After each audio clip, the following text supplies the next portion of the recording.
I'm Ronnie from Ronnie's Garage in Southern California. So today, what we're going to do, we're going to be focused on a Silver Shadow. This is a 73 Silver Shadow with, I think, 3,200 miles. No, sorry, it is now up to 4,800 miles. It's almost worn out. So this is a pretty rare car to have that low mileage. We're going to do a service. During this road test, we've got our abnormal noises, feel, that's what I just described. How do they feel? And then you have all these warning lamps. 73, I believe, they came out with, just for the braking system, they have the main one that comes on anytime something goes bad. You've got two pressures, you've got a low fluid, you've got a master cylinder. All these warning lights can come on. When the warning lights are on, the brakes probably are not going to work on this car. Very important. Let's see here. So, next, this is still on the road test. I run through this little mental list now. Okay, so exhaust system, you look for noises, listen for noises, rattles, smell. If you can smell exhaust fumes, it's not good. Okay. Suspension performance, and typically you'll feel that going over bumps.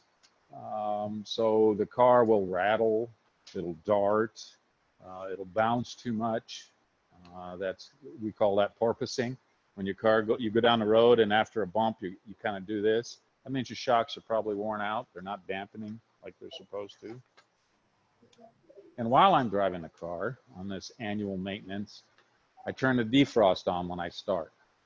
Wait, see if it starts to go. And then I switch it to AC. Make sure that everything's blowing and it blows cold. And then I press the windshield washer, see if they squirt. Believe it or not, windshield washers are qualified as a safety feature. And then I run the wipers through their intermittent if it has it, slow, high speeds, and then the park. Park means when you turn them off, they're supposed to go to a resting position.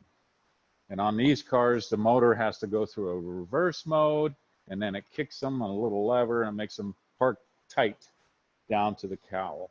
If they just stop where they're at, you've got a problem right there. And then horn, a couple toots. If they don't work, that's one thing. Sometimes you only hear one tone. It should be two tones. So that indicates one of the horns is not working. So after this road test, the car is good and warm. Another good thing to do is to run your windows up and down. Make sure they work. Window motors and mechanisms are kind of like human bodies. When they set and aren't used for years, when you want to use them, they may not work. Or if they do, they're very slow and they sound painful. And one thing that happens a lot on the later cars I've found, where they put, this is not on the Silver Shadow, they have a very stout regulator. But later cars, they run these little cables and pulleys. And what'll happen is if the window's left in the closed position for a long time, the rubber kind of bonds to the glass. So you'll hit the window switch and it won't work, and you keep hitting, all of a sudden you hear this bang, and the thing goes down and won't go up because it just broke the cable or broke a pulley. So that's why you want to exercise these things. I do that all the time on my cars. I'll run the windows up and down. You can even run your seats, any other functions at your car, sunroof. It's all good stuff to just stay on top of. You use it, you won't lose it. So now, at the end of my test drive, I have this mental list of potential problems on a car. I'll bring it into the shop, and then I will start the oil change. So that's what we're going to do now. I'm going to get rid of the list here. I'm going to start this car so we can warm up the oil. You always want the oil warm when you drain it, so that when you pull that drain plug out, you get this shower of hot black liquid. Feels good. No, you want to do that because it mixes it up really good, and any sludge, you will minimize the amount of sludge that will stay in the car. So I'm going to start this car. It's a right-hand drive, forgot. So I just set the choke. It's a carbureted car. Let's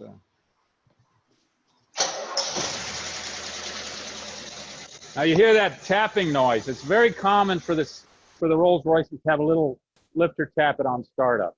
So don't panic. It should go away after the, and I just goose the gas, so it slows it down a little bit. We'll run this a little bit. This is a good time to check your lights. It's part of the service. So what I do is turn on the headlamps and a turn signal. All right, so I walk around the car, make sure these are pedestrian lamps. These are supposed to flash with the turn signal. It's a marker lamp, turn signal. This has got all the headlights on. Got a marker light, another marker light. So I'm multitasking right now. I'm warming up the car and walking around doing my light check. So on the back, this model has the license plate lights. Those are important. That's so you can be identified by the police. Here's your turn signal. So now I'll change the turn signal. And you can even toot the horn works, right? So sorry, Steve. I'm kind of kinetic, plus I've had a couple cups of coffee. So this turn signal is working, pedestrian lamp is working.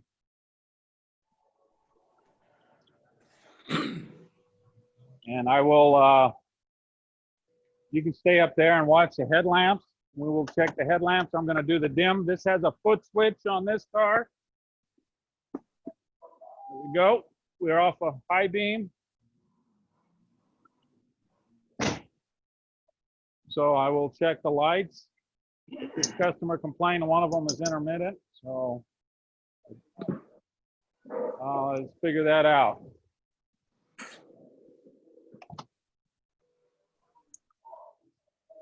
There we go. Fog lamps work. The reason the headlamps go off is you're not supposed to have more than 4 lamps on the front at all times. Fog lamps typically want to put the beam down lower. But if you watch, when I turn the high beams on, I don't think it'll, oh no, this one's just wired separately. Never mind.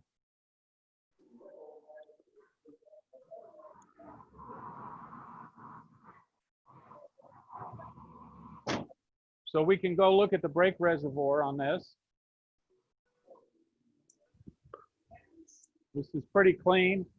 I just did the accumulators, the brake reservoir service, pump push rod, a whole bunch of work on this. So this is your windows here. It says right up here that you're supposed to run the car for 4 minutes before topping up with fluid. And the reason is the system has to equalize its levels. So right now, this is right there on the line. This is perfect. See the lines right here? You have your, this is maximum, fill up to this level. See that line right? Can you see that? Let me get a light. There it is. Yeah, that should help. See, you see your brake level there, and then the brake level there. Okay. I'm gonna go ahead and turn it off now. We'll raise her up, and then we'll do the undercar part.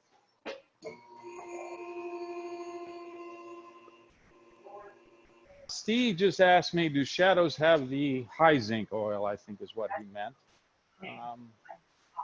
The early shadows prior to catalytic converter, you want to use the higher zinc oil.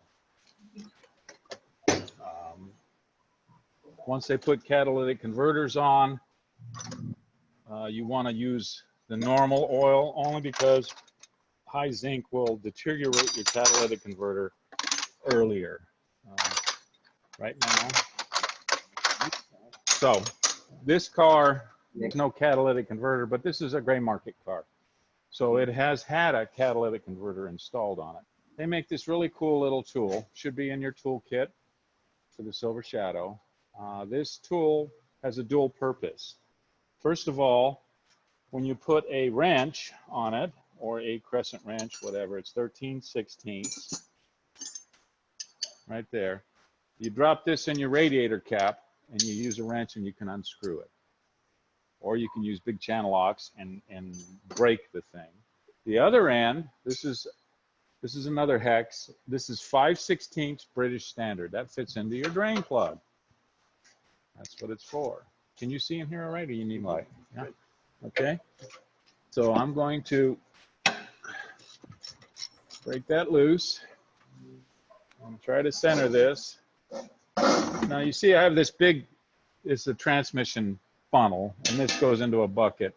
And on top of this funnel is like, it looks like Scotch-Brite. This stuff is awesome. What it does is it keeps it from splashing all over. I like it. It diffuses it.